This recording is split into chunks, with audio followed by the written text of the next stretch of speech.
Ladies and gentlemen, hello and welcome to the 2018 Fan Awards of Diva Dirt. I am Mr. Warren Hayes, your anchor, your captain of this ship for this evening, going down the stream of the Fan Awards that we that you folks, readers, well-wishers, enjoyers of Diva Dirt have participated in. We're going to be revealing the winners right here, right now, and I'm not doing it alone. I'm doing it along with a couple of friends. First of all, one friend that you probably that you know if you're a Diva Dirt regular, talking about Editor-in-Chief Kristen Ashley. How you doing, Kristen? I am well, thank you. That's fantastic. And we also have a third party in here to spice up the conversation and also add in a little extra more insight. And that is none other than Anthony Suter of the Smart to Death podcast. Anthony, it's a pleasure to have you. It's it's been less than 24 hours, and I could not have enough Mr. Warren Hayes, so I'm back. And I'm the back thing with is, you. and the thing is that we're starved for Kristen Ashley as well. You and I, we're starved for Diva Dirt. We're starved for revealing these numerous multiple award categories. I mean, there were a lot, Kristen. I mean, this is quite the exhaustive list that you guys worked out. Yeah. Let me feed you if you're starving. Oddly, actually, there was a lot more last year. I cut some categories that I thought were kind of not necessary, and then I added one or two. But yeah, there's quite a big list. Well, yes, there is quite a big list, and I think that if we want to go through the entire list and have a little time to talk about it, maybe and if you're joining us live right now on Periscope, thank you very much for jumping in. You have the comment section there that you can definitely add in your own thoughts, discuss the results amongst yourselves as well. We've got Anthony who's going to be moderating, making sure everything is tip top, number one, primo shape, right? Which cannot fail. Cannot fail, but by any ways. But if you guys are in the Periscope chat, I am watching, so we'll respond as we can. And make sure you share this, retweet it, all that good stuff. And make sure whatever you're doing, if you're joining from Smart to Death, please go follow Diva Dirt, follow Kristen Ashley, and also follow Mr. Warren Hayes. Yeah, sure. Why not? Okay. Kristen, why don't we get the proceedings underway? Let's begin. Let's start with the first award category of the night. All right. So first, let me just talk a little bit about the awards themselves. If you guys... if everybody out there hasn't read Diva Dirt, which why wouldn't you, right? So Diva Dirt itself has been around since 2008. It's the largest, longest running female wrestling site on the interwebs. So it's been around for a long time. And in 2011, I believe, my boss, Jason, and his wife, cheerleader Melissa, if anybody knows about her, they took over the site. And I'm on month 2 of Editor-in-Chief. And when I got brought on, we're kind of helping evolve the site. So we want to keep the fan awards, but we're trying to evolve the site to involve all wrestling. It's a little WWE heavy. Our readers are WWE heavy. So for all you indie hardcore wrestling fans out there, there's going to be Anthony's people. There's going to be... I wouldn't say disappointment, but it's a lot. It's like 99% WWE talent, which isn't bad, but it's not all encompassing. So just be prepared for that.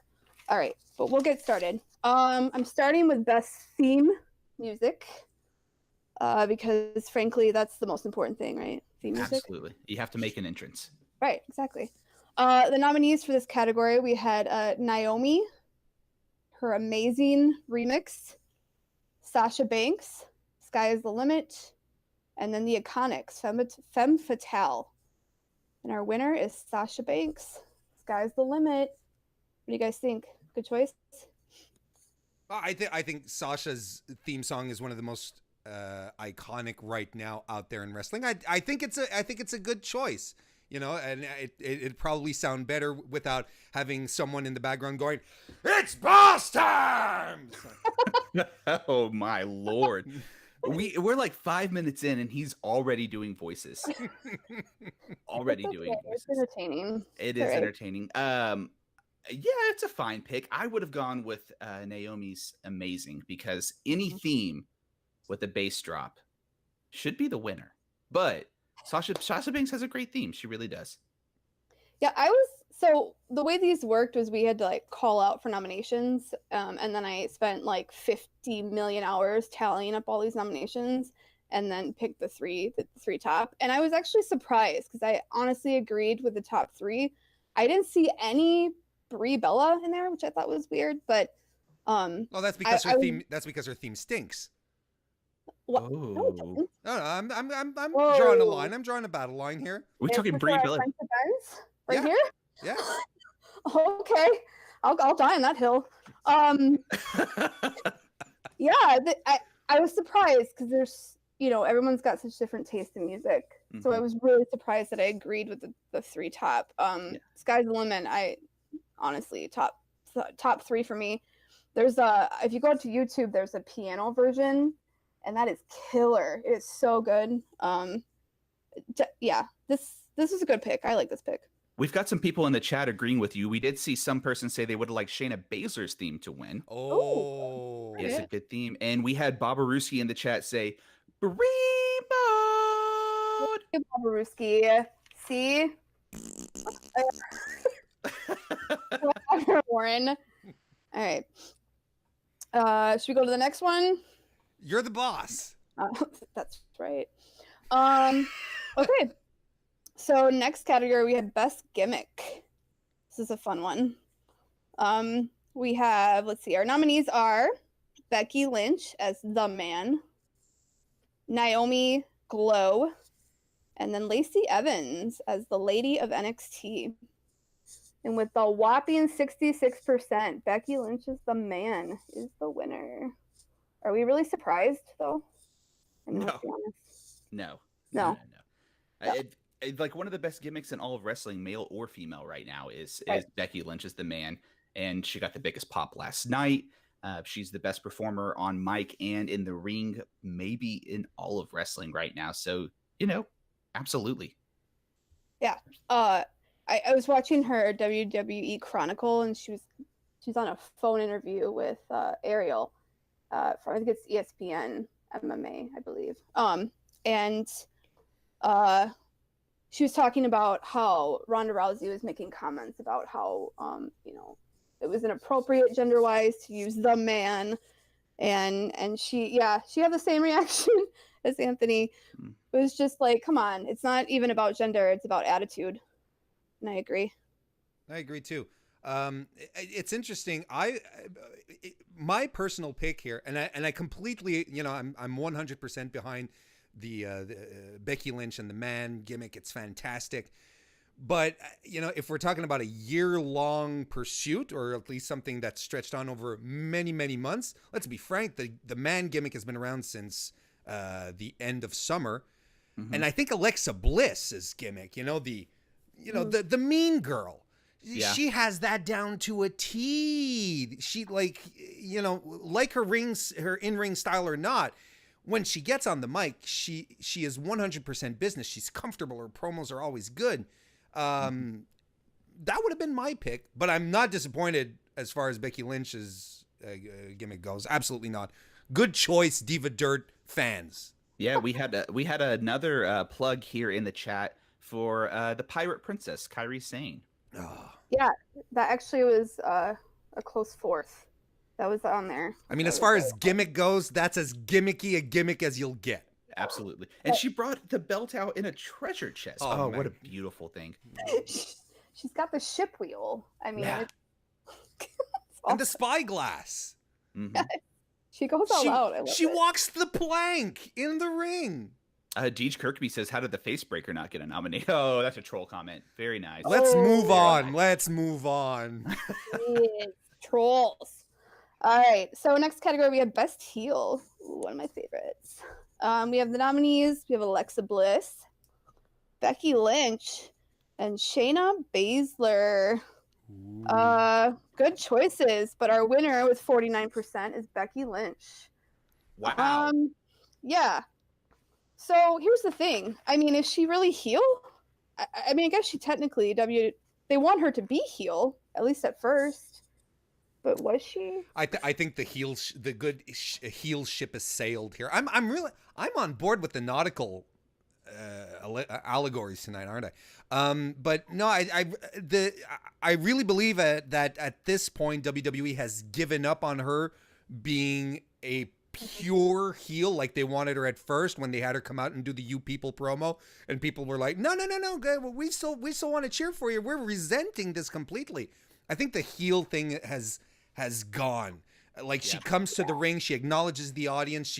She did the she does the four corner or the four sides of the ring, holding up the belt for the audience to get the reaction. I mean, she's she's just. I hate to pull out the Stone Cold comparison because it's been driven into the ground now, but she is a Stone Cold-esque kind of babyface. That's your best reference, I guess. Yeah, and it's hard for me to believe that Shayna Baszler's in the running for this award. And even if this wasn't, female wrestling, female awards, how would that not be Shayna Baszler? She's like one of the best heels, period, in WWE. I think she's the best heel main roster, NXT, male, female. She's incredible. I hate her. Yeah. That was my pick too. Yeah, I fangirl over her. I mean, she's terrible, but I love her. Like I love her, but she is a really amazing heel. I mean, there's so much to love, and she's come such a long way just over the past 18 months. She has grown into this role, and she has accepted it, and she lives it. She's outstanding. Yeah, 2018 was really Shayna Baszler's. It's her year. We thought, look back to NXT New Orleans when we had her versus Ember Moon. A lot of people, myself included, were not crazy about this match, but then it delivered, and it delivered in a big way because you wanted Shayna to lose, and then she wins by making Ember tap out or just pass out, and then she continues to be all of our heroes, like the Pirate Princess, like Ember Moon, and it just makes you miserable, but you can't help but respect her because when you're good, you're good. Mm-hmm. And she's surprisingly good on mic, right? Very. Yeah. I found she was always really good on the microphone. Like that was her best. She did some fantastic work when she was working against Ember Moon. The promos that they had in the lead up to their fights, where they were doing the face to face stuff. She was such a perfect heel from top to bottom during those promos, and it's only become better. She's been fantastic this year.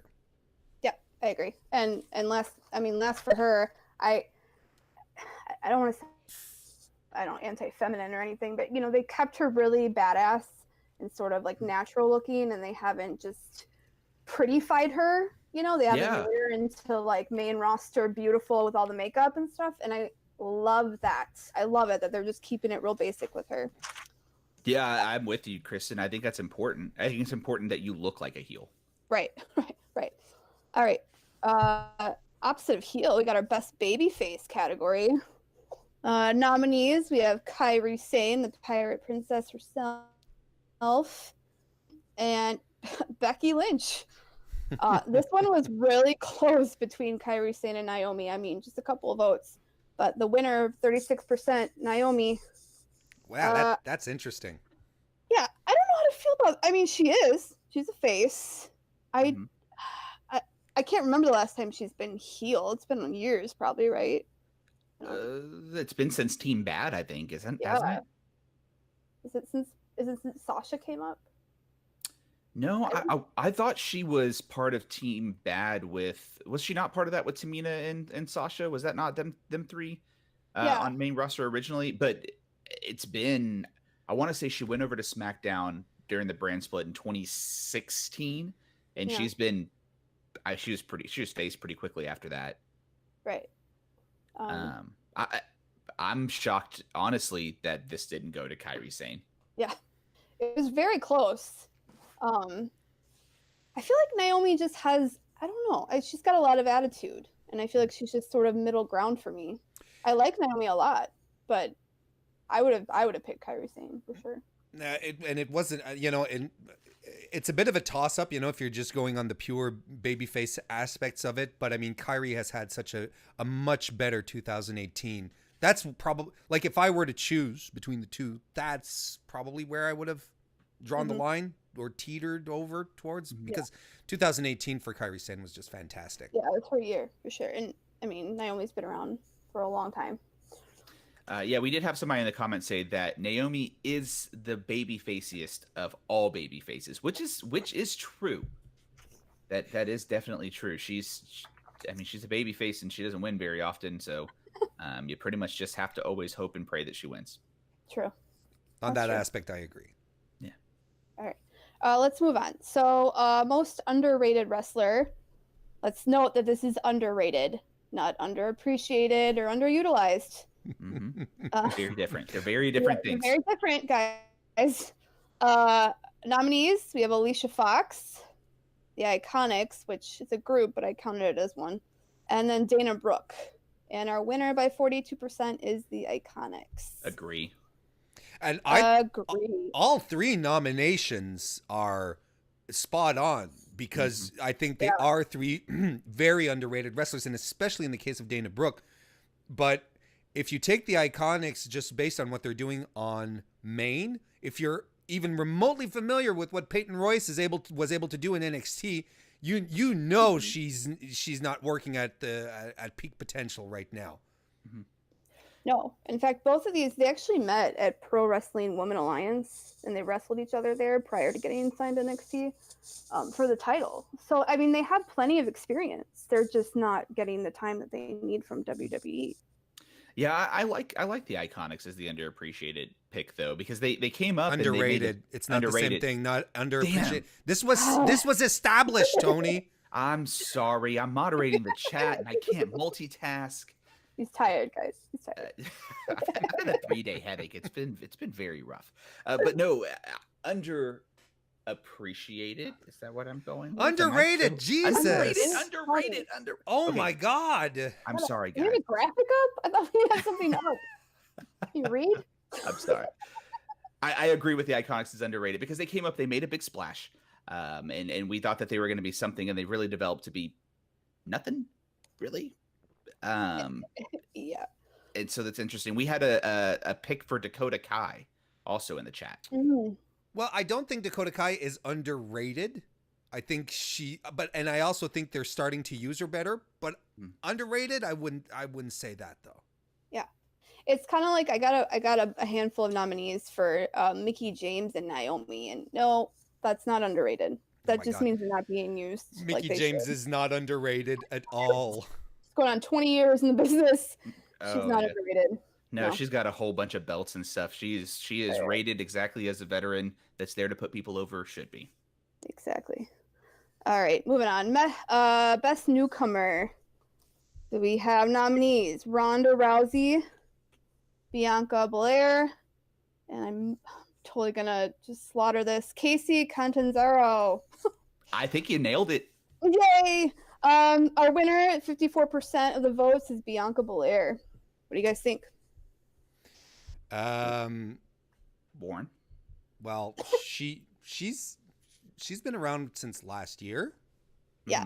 She actually got signed in 2016. Yeah, I mean, okay, but I mean, this was a bit. If we consider this to be a breakout year for Bianca Belair, hell yeah. But Diva Dirt listeners, readers, fans, I'm sorry, you're wrong, because the best newcomer is undoubtedly Ronda Rousey. Has to be. Because she started wrestling matches in March. March. I can understand why the vote was done this way. I can. Because Ronda Rousey's been like the tip top of like combat sports already. And so for like Bianca Belair to be like a newcomer where like we didn't really know who she was before, so like in a mainstream appeal, I could see her being the breakout star of the best newcomer of the year in 2018. I could see that. That makes sense to me. I'm okay with that pick. It's not that it's a bad pick. It's the wrong pick. I don't agree. I think it's the right pick. No. Here's the thing. Belair has been wrestling for a while. She as editor-in-chief Ashley said, she was signed in 2016. She was in the Mae Young Classic last year. That's where where she started getting attention. And 2018 was a great year for her. And it's still, it was a very, very good, very, very good year for her. But you have Ronda Rousey, who started wrestling in March this year. Her first matches were this year. And look at how far she's come. We were talking about this last night, Anthony, you and I. Her match with Nia Jax last night. She was pulling out shit that we hadn't even seen before. I haven't seen her do. Her step-up punches, the step-up knees. She carried Nia Jax to a great match last night. And she's been wrestling since March 2018. Oh, okay. So with this, I mean, it's emotional, right? They're fan cards. It's based on emotions. Like Warren. Oh my god. Every emotion. Every emotion he just showed. Readers are split. Fans of WWE are split on Ronda. Like I happen to think she did really, really well last night, but I also don't always like her. And so, I mean, people are voting with their hearts here. I understand. And yeah. And Ronda Rousey she's not new to combat sports. Bianca's more new. I mean, she had a CrossFit career before she got signed. I learned this looking her up today. I was looking her up for research, and it said she left her CrossFit career prematurely due to shifting rib syndrome. So she's just got ribs floating around in her body, apparently. Wow.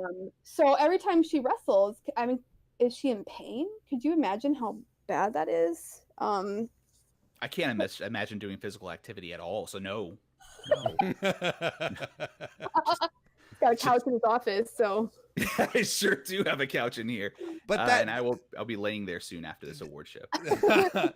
That being said, I may have buttered it up just a little bit for the show, but Bianca she's nonetheless an excellent choice. I just feel that Ronda was the better choice. That's all. Yeah, Kristen, you'll appreciate that our viewers are very worried about Warren potentially having an aneurysm or becoming the embodiment of a Red Bull. Well, calm down. He hasn't even reviewed Raw yet. That's still He's gonna be exhausted by the end of the day. I was on Twitter talking about who would be Bizarro Vince McMahon, and I got Warren Hayes would be Bizarro Vince McMahon. 100%. We heard like 6 impressions last night. Yeah. Yep. All right. Anyway, on to most improved. Our nominees are Carmella, Liv Morgan, and Sonya Deville. All awesome nominations. Yeah, that's a good one. Yeah, and with 57%, Carmella got the win on that one. Interesting. Warren, I think I know how you feel about this when we talked about it last night. I'm on board. Yeah. I'm completely okay with this. I think Carmella's a great talent. And I feel that her run as SmackDown's women's champion did her a. Let me restart that. I feel that the WWE corralled her in a way that didn't allow her to shine as SmackDown Women's Champion. They booked her as a cowardly heel, who'd do sneaky stuff, would try not to wrestle. But then when she actually was in a position where she had to wrestle, like at SummerSlam in the Triple Threat match, like on the following SmackDown where she got a rematch against Charlotte Flair, man, she could go. And I remember, especially on the SmackDown episode, sitting there afterwards and saying, why did she not do this the entire run when she was champion? She's good. She's just really, really good.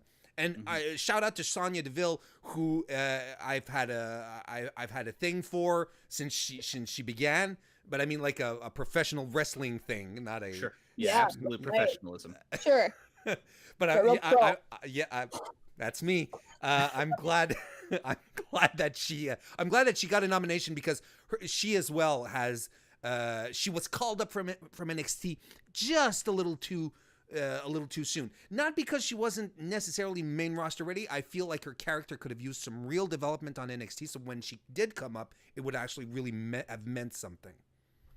Yeah, I think her face turn. We saw somebody. I want to say it was Deej Kirkby in the chat said that her face turn did her a world of good, and that's where I'm with most improved here with Carmella is once she turned face, you really realized not only is she a good talent, she is maybe one of the most like well-defined talents both on heel and face. Like she can work both. She is a good wrestler. She was not initially, but she has become a very good wrestler. The Code of Silence now is a very convincing submission. It looks excellent. She locks it in well. And Warren and I talked about this last night after the Mixed Match Challenge match. If tomorrow night on SmackDown we find out that she's the one challenging Asuka for her title, yeah, I believe it. I believe it. And I'm down for it too. Yeah. I think when she dropped the dead weight known as Ellsworth, things got a lot better for her. And I mean, she's been dropping dead weight throughout her career. Cass, Enzo. And who would have thought out of the three of them, they're pairing in NXT, she'd be the one with still having the job. Like she was the valet, right? She'd still have a job and people would be like, yeah, let's have us some more Carmella. Yeah. Right. I remember hating her. I could not stand her. And I would watch the shows with my friend Lacey, and she would come on, and my friend Lacey is so anti-blonde, nails done. She just hates it. And it was a really fun hate session. And they've improved, and me too. I've improved when I stop looking at people as a gimmick and start looking at them as a wrestler, and I start to see that she's getting way better technical wise, and she's definitely grown on me since. Yeah, we have other people in the chat agreeing with you, Kristen, that they hated her as well, and it would be hard for me to believe that anybody that's been watching wrestling for the last few years would tell me that never at some point did they hate seeing Carmella on TV. And that is why this award works so well for her. Is because you did. You may not want to admit it because you don't want to get beat up on Twitter, but you hated Carmella at some point, and everybody did. It was like the huge hoop earrings and the leopard print and the bomber jackets. You just wanted to murder her. Yeah. Moon talking, trash talking, or moonwalking, trash talking. That's what it is. Yeah. Or she could be moon talking. She could be moon talking. Sure. She works for NASA. That's trash walking. Anywho, all right, next category, best feud. And no, me and Warren are not in this category, though it should be. Our nominees are Charlotte Flair versus Becky Lynch, Allie versus Su Yung, and Kairi Sane versus Shayna Baszler. And with an overwhelming 80%, Charlotte Flair versus Becky Lynch wins. I would have voted personally for Allie versus Su Yung. I would have too. Because Allie is now a part of Su Young's whole thing in Impact right now. That thing has been going this whole year. Rosemary's been killed twice by Su Yung, hasn't she? Yeah. It's insane, man. For Diva Dirt watchers and readers, if you are not watching Impact Wrestling, you need to be watching Impact Wrestling because it is the best women's wrestling in the world right now that you can watch very easily. It's the easiest to find. It's fantastic. Allie's amazing. Su Young's amazing. Rosemary, Jordan Grace, Tessa Blanchard. But this feud would have been my pick. Yeah, Su Yung, talk about a gimmick. Oh my God. She's so frightening. I love it. And you're right. And in fact, Diva Dirt is pushing Impact. I'm going to start, now that I have my certain days off coming up, I'm going to start pushing Impact and start reviewing Impact Live for everybody. In fact, we have some really cool interviews coming up, too, that these two might be involved in if they're lucky. But, Charlotte Flair... If they're lucky, right? If they're lucky. She's not wrong. Depends on how this goes, But, Charlotte Flair and Becky Lynch, what a weird feud. The whole angle is right. They were BFFs, and then Becky was tired of being overlooked and shit on Charlotte. And then Charlotte was trying to win her approval back. And for a split second, I thought they would become friends again. And then Becky's like, nah, she's just my bitch.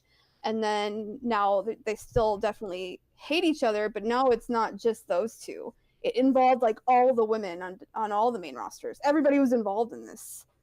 It was crazy. Yeah, Warren, what about you, man? What are your thoughts there? It's hard to disagree with Flair and Lynch on this one. I mean, there's no, you could even argue that there hasn't been another feud in all of WWE. I mean, there's a case to put this even as top 3 feuds in the entire company this year. There hasn't been one that has been so visceral. I'm talking main roster, let's put it that way, because we're still dealing with Gargano Ciampa elsewhere. But that felt as visceral, as real, and at the same time that showed that WWE sometimes will take the time to read the room and be like, well, okay, this is the plan we had, but you know what? This isn't going exactly the way we wanted. So Charlotte, you're not going to be a fresh-faced baby face here. You're not going to be like the underdog white meat. No, you're going to get an edge too. And Becky, you keep your edge and let's just keep going. So I think it was, as even as far as storytelling goes, the way they reacted, they being WWE creative, I'm all for it. Warren, cover your ears. Kristen, I don't think Warren watches Impact. I don't think he watches. Oh no, I don't watch Impact. Yeah. No, but they're in Canada, your home country. Okay. You know what? CZW's in your country. Do you watch it? I do. Powerslam.tv. Anyway, I do have some people in the chat that were agreeing with the correct 2 people here that would have picked Su Yung and Allie because, man, I'm telling you, if you are really if you're a women's wrestling fan, Impact Knockouts division is just where it's at. Knockouts is even a better name than Divas or Women's. Oh, anyway. Yeah, it's such a better word than TNA. women. What? Well, just like Knockouts division. I don't know. It just sounds like legit to me. I love it. I will point out though that I think we do have to give some love to Baszler and Sane, their feud, because I think from at least from the WWE perspective, because indeed I do not watch Impact, so I can't tell about the match quality here, but Shayna and Kyrie have produced nothing but great matches every time they were in the ring this year. So that's always a plus when you go look at a feud. Oh, sure. Becky and Charlotte had that one match at that Evolution thing. I don't know if you remember that one. Yeah. The one that they gave us on that TLC one last night. Sure. They had a couple of good ones too. Right. The wrestling snobs. Anyway, we're on to biggest WTF moment. What the fuzz? Nominees, we have Nia Jax breaks Becky Lynch's face. Alexa Bliss wins Money in the Bank and then cashes in the same night. And then Paige announces her retirement. And I'm telling you, they were off by like 3 votes. But the winner was Paige announces her retirement. Which is a pretty big WTF moment. And sad, frankly. Mm-hmm. And what was its closest competition? The Alexa Bliss. Okay. Like, I think it was literally like 3 votes off. It was really close. Which I don't really feel like that's extremely WTF. I mean, that's been done before, right? At least like they cash in the same night. I mean, Well, I mean, yes, but with how the briefcases have been treated over since Money in the Bank 2017, let's not forget Baron Corbin had one of the briefcases, right? And who won the women's one? Was Carmella? And remember what kind of shit show that was? Right. I try not to remember that one. So I think we were all naturally inclined to be like, whoa, when Alexa did something that as a heel you should be doing with the briefcase, right? But it was still a super cool moment. But I will agree. I mean, it's hard not to have been shocked by the Paige announcement.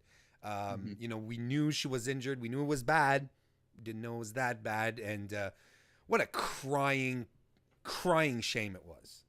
Yeah, see, two of these I could get. Like, I actually understand the Alexa Bliss thing being pretty close, like, because it was a WTF moment because there were other women in that match that needed that freaking briefcase and needed that title win more than Alexa Bliss will ever need in her life, because she is very, very protected and very, very strong, and obviously someone they're very high on.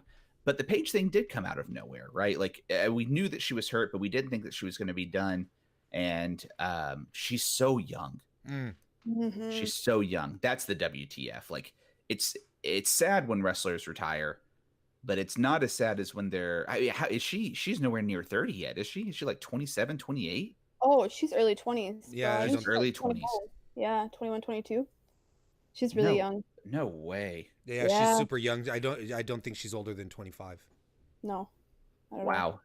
26. Oh, okay. Oh. I stand corrected. Regardless, no, I didn't know, but I mean, regardless of whatever her age is, she's nowhere near 30. And she had to retire already. That's so depressing. And she was a very good wrestler, and she was like one of the first injections of change from divas to women are badass. And I think one of the things that made it so intense and harsh is that throughout all these first time evers, she had to be sidelined on them. And she was, like you just said, Anthony, she was a precursor. She was the anti-diva, you know. She and you know, I use the term lovingly. It's not a question of, you know, wanting to wipe out the diva division or era, you know. It's just, she was completely the opposite. She was the goth girl. She had black hair. She didn't, you know, she didn't carry herself like a supermodel. That, you know, that was her thing. So, you know, you had the first ever Royal Rumble that she couldn't participate in, the first ever, then Evolution. She's on the sidelines for all that stuff. Of course, it's breaking her heart. It had to be. It's a very shocking thing. Like, it was very sad, because before that, we found out that she had, like, in her personal life, was blasted everywhere too, right? So she was dating, you know, Alberto Del Rio. Patron. Alberto El Patron for a long time. Whichever way you want to call him. And that was awful and damaging to her too. And so for her to have all that stuff going on, the other personal things that are not worth mentioning that happened to her as well, and then have to retire is a travesty. Yep. It is a travesty. We have 5 more categories, and we're trying to get done for 7, and we got big ones coming up. So let's move on. Best moment of the year. We have nominees: announcement of Evolution. Becky Lynch leads the SmackDown invasion of Raw women's roster, and Becky Lynch dethrones Charlotte Flair at Hell in a Cell. And 51% chose Lynch leads the SmackDown invasion, and that was a pretty awesome moment. Agreed. I'll be real quick. Yeah, it was her Stone Cold moment. It was awesome. Best moment. I'll be quick as well. I mean, they put her in the leadership role for this. That was a lot of confidence that was being put into her. That's all. And then the subsequent accident that created a superstar. It's hard to beat. Yep. I will say that it was kind of nice how they did it. They gave no warning. It just right into giving Ronda Rousey the disarmer. That was awesome. All right, next. Biggest news story of the year.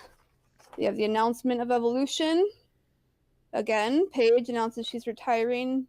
And then WWE signs Ronda Rousey. 46% chose announcement of Evolution. And I agree with you. Oh, agree. Yeah, it was a huge moment. Monumental, massive thing. And in response to some really bad PR. Biggest news story, positive or negative. Wow. I'd like to throw in Tegan Knox's injury in this as far as a news story goes, because of where it's at. It's not her first injury. It's not the first time that she's out of the Mae Young Classic, and she busted both her legs, her knees, I should say, in the competition this year, and WWE Triple H is super, super high on her. Rumors were she was the one who was supposed to make it to the end. Yep. Yeah. And just based on the fact that she couldn't do the NYC last year because she was injured, she crawls her way back. She rehabilitates herself and gets back into ring shape to do it this year, and she blows out both her knees. Yeah, it's a bummer. That's a sad. hell of a news story, and it's sad. And you only hope that she'll be able to come back because, man, Rhea Ripley's been riding that one on social media, even though she had nothing to do with the injury and about herself. It's not her fault that she got injured. She just landed really awkwardly. I like the fact that Rhea Ripley's using it to get some heel heat. I just want to see both of them fight now. Mm-hmm. I really like that you took something that wasn't even a nomination and talked about 3 minutes about it. If there's anything that's more Warren Hayes, it's that. Yeah, that's so true. It didn't talk Well, let 30 me tell minutes. you viewers and fans what you should have voted for and why. It's fine. Anyway, next, this is actually my favorite. This is my favorite category. Best independent match. Woo! Nominees. We got the Madison Rayne versus Tessa Blanchard versus Britt Baker versus Chelsea Green at All In. Tessa Blanchard versus Mercedes Martinez at Rise 10. And then Millie McKenzie versus Kaylee Ray at Chain Reaction. And of course, the winner is All In, 60%. Good. I rewatched that. It was amazing. I was there in person at All In, and it was No, he had to get that in. had to absolutely have to get that in as much as possible. The event is done, and he's still talking about the fact that he's there. It was amazing. That match was incredible. It was my favorite women's wrestling match out to that point of the year, and special moment, special match, and a special day, special evening. The crowd was so into that match. I rewatched it, like I said. The crucifix and the reverse of it. I mean, my God, like the destroyer, the vertical suplexes, the sling blades. It was amazing, and it was only 14 minutes long. And the ending seemed so abrupt; it just stopped. Where even the crowd was like dead quiet. Like, wait, what? What just happened? And I got to listen to it. To Neil Dashwood and Mandy Leone guest announcing, and that was pretty cool too. Like, it was just badass. And that match, you could say, got Chelsea Green signed to WWE. Yeah. Yep. Absolutely. Britt Baker, I thought, was like the breakout, to be honest. That match. Chelsea was so good. She was so good. Yeah. Good on all those three women to have carried Madison Rayne. Oh no! Oh, that's just bad. There's your controversy for the night, folks. Oh man! I'm sorry, Diva Dirt readers. Last time I invited this guy to a party. I'll show up anyway. I know That'd be better. I know the address. He'll talk about the party down the street for 3 minutes. I'm gonna let you guys finish, but the real winner here is the party on the street. All right. Best mainstream match. Flair versus Lynch at Evolution. The Women's Royal Rumble. And the Women's Battle Royale. Winner, Flair versus Lynch at Evolution. 56%. Well, hot damn. What a shock. I thought it would have been more. I thought it wouldn't have been so close, to be honest. Yeah, with the results that close? Yeah. Well, I mean, 56%. I thought it would have been blowout. Personally. Best women's wrestling match of all time. So yeah, absolutely. Absolutely. And and I mean, as far as WWE goes, we were really spoiled. I find we were spoiled this year. You know, when you consider some of the great matches of the Mae Young Classic and what the ladies deliver in NXT, it was a really good year for women's wrestling in WWE. But I feel that main roster women's wrestling was particularly good towards the latter end of the year. That's when things started really to pick up, and you sort of seen management giving a lot more confidence to the women, and it's been paying off. Yeah, agree. Yeah, after Evolution, right? I mean, that's really when it got the best.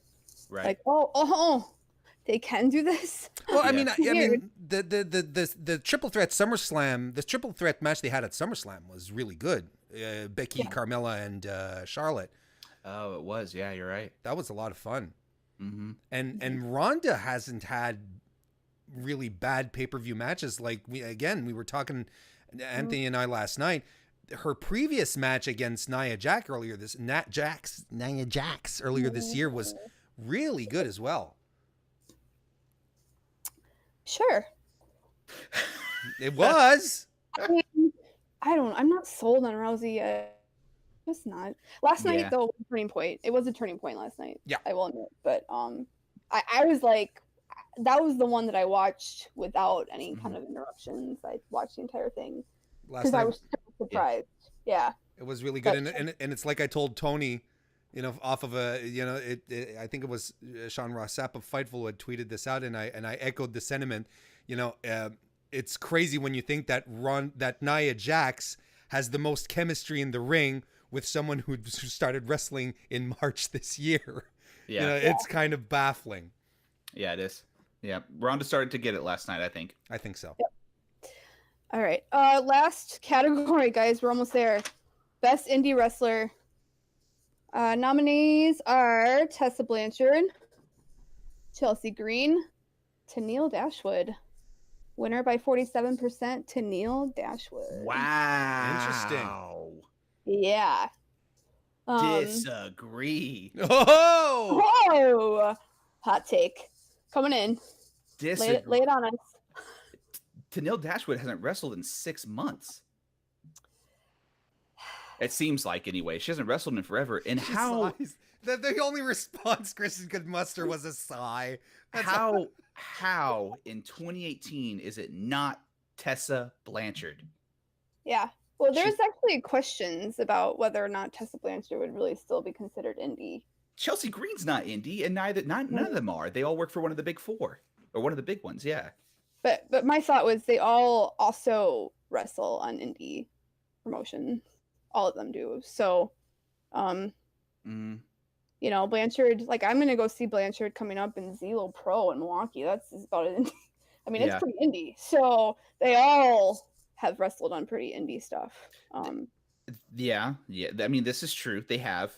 Tennille Dashwood doesn't really, though. She mostly just wrestles in Women of Honor. You pretty much just find her there, and she's unfortunately been injured, which is a bummer. But even so, her run in Ring of Honor has not been good. She has been okay. I had a chance to see her against Thunder Rosa in Dallas, Texas, recently, an ROH show, and she didn't look great. I saw both the other two women, and they looked fantastic. Tessa Blanchard has been so very, very good. Her feud with Taya Valkyrie this year so far has been great, and it's still going. She's cutting great promos. She's got multiple belts, and I just disagree. Well, this is where I had to preempt everybody, all the indie wrestling snobs, Anthony. Yeah. Because, Tennille Dashwood is the most familiar. If you're a WWE fan, you're going to know Tennille Dashwood before you know anybody else. Absolutely. So, yeah, I don't really necessarily agree with it either, but Tennille's had her own issues this year, and I hope that she overcomes them for next year because she's a really amazing wrestler. Mm-hmm. Regardless, I don't think Tony is saying that she's a bad wrestler. No, I just don't think. Yeah. I think the point is that it just wasn't a year for her for multiple reasons. Right. Yeah. It's all because I mean, Blanchard's been the story of, you could Blanchard, Chelsea Green, Jordan Grace as well. Who's that would have been my choice. Who picked up some mind share as well. I mean, Toni Storm before she signed with WWE NXT UK. You could have given it to her easily. Toni Storm was on a super hot rise. That's why she got signed. Yep. I agree, but I'm only 2 months into my job. Diva Dirt's evolving. I'm pushing independent wrestling. We've got I just hired 10 writers in 2 weeks, guys. We have a lot of new staff, a lot of Stardom, Shimmer. We got all of it covered. We're bringing it to you. So, don't worry about that. There were some issues and comments about whether questioning why I didn't add in a best mainstream wrestler, that is handled with our Legacy Award, and that we will announce before the end of the year, where we give it out to who we think, it's kind of like a Lifetime Achievement Award. We think that that's best left for the Legacy Award, and that is chosen by the bosses of Diva Dirt, including me. And we also have writer awards that are coming up, where the writers pick from the same categories, so that's coming up as well. I just quickly want to say thank you guys for helping me do this. They are so much more tech savvy than I've ever dreamed of being. I'm terrible at this kind of thing, so I needed help, and these two did it for free because they like me so much. And I'm they're doing this working for what? I'm doing this for free? Yeah. Oh yeah, definitely. I'm broke, so these two will probably be helping us out actually a lot in the future with video content. Just throwing that out there. I'm also wearing a Smart to Death sweatshirt. Woo! You can't see it, but I promise I'm wearing it. It's the most comfy thing I've ever bought. So you should definitely go to Spreadshirt, to their shop over there, and do that. I would be wearing Mr. Warren Hayes gear, but he doesn't have anything. I have nothing. Yeah. It's a perfect representation of my life. I have nothing. So you guys plug your stuff, and let's let these viewers go watch Vince McMahon. Go for it, Anthony. I have to real quickly throw this shout out we got from our good buddy Spees over from Spees and the Benchmark. He said he liked the way the show was going. Anthony and Warren keep quiet so we get the good content. Yeah. There you go. So I'll very quickly plug, if you guys are watching from Periscope, you obviously know me, but we have a whole bunch of crap that's come out lately. We have a interview with Lance Archer, which was awesome. Warren and I's review of TLC is up last night. Friday, we had JPQ, John Pilquist, one of our patrons. He jumped on and joined us, and we're doing our year-end. We're not calling them awards, just our favorite things. That's going to be live Wednesday on twitch.tv/smarttodeath. If you like watching our content and you're wondering why we're not on Periscope anymore, it's because we've moved to Twitch.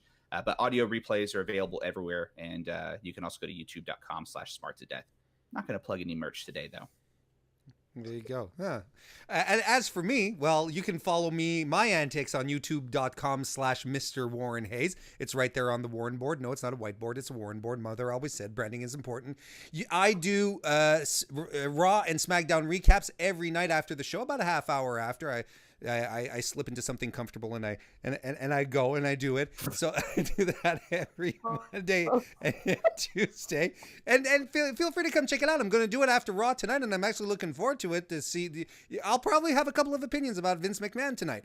And then otherwise, I do a lot of stuff over on Fightful Select, which is Fightful.com's premium service. You can go check that out. It's $5 a month. I do 205 Live, NXT UK recap shows. It's a lot of fun. Go check it out. We almost got out of here without a Fightful Select plug. I told him he could. She told me I could. We love you, Sean. Okay, let's close the show. Yes, let's wrap it up. Thank you. Let's give a big shout out to Kristen to have put this together and to have tallied through. How many votes total did you get on this one? 7,000 per category. That's crazy. Thank you. A big thank you to all Diva Dirt readers, fans, well-wishers to have participated in the vote. Thank you everyone for tuning in tonight. That was a lot of fun. Anthony, Kristen, it was a great time. Hope you enjoyed it as well.